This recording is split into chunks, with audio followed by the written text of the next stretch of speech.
question for you on psychometric test. What tips would you give about the psychometric test?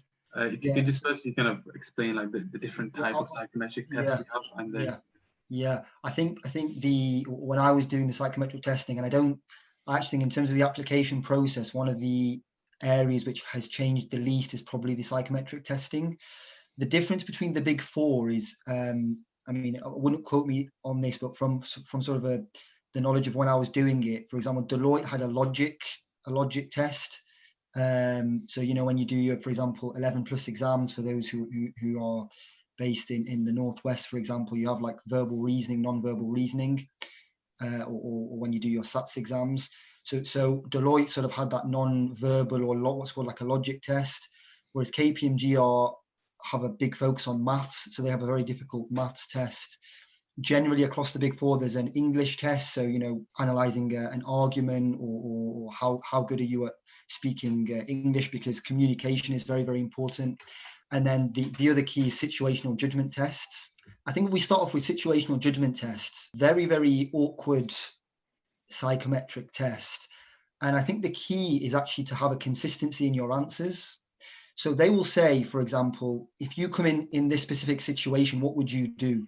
And I don't think it matters as much what you would do, so much as they're looking that you have a consistent approach to each situation.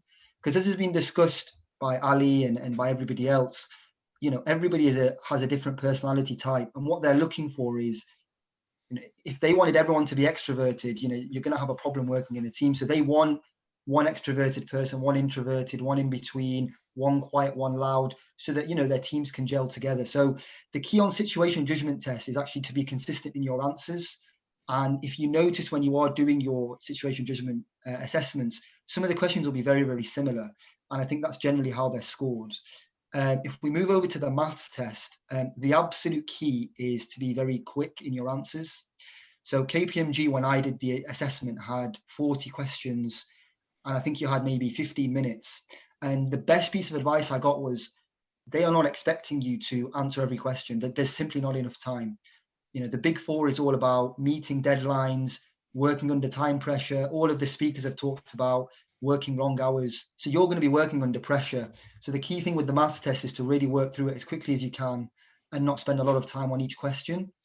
And then in terms of, you know, all of the other tests, the logic tests, the English tests, I would make a similar comment, really.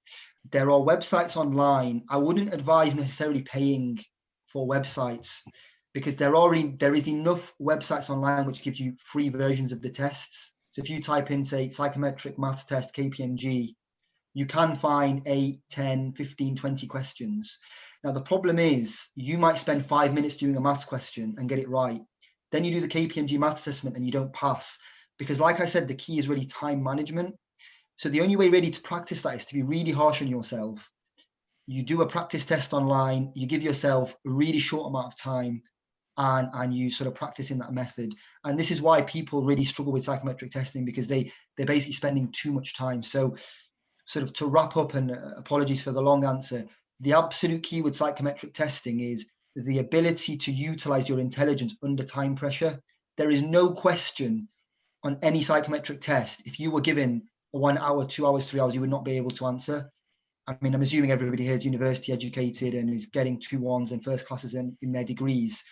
And in that case, you know, there is no question you will not be able to answer. It's all about answering those questions under time pressure. And as has been said, having the confidence and not really buckling under pressure.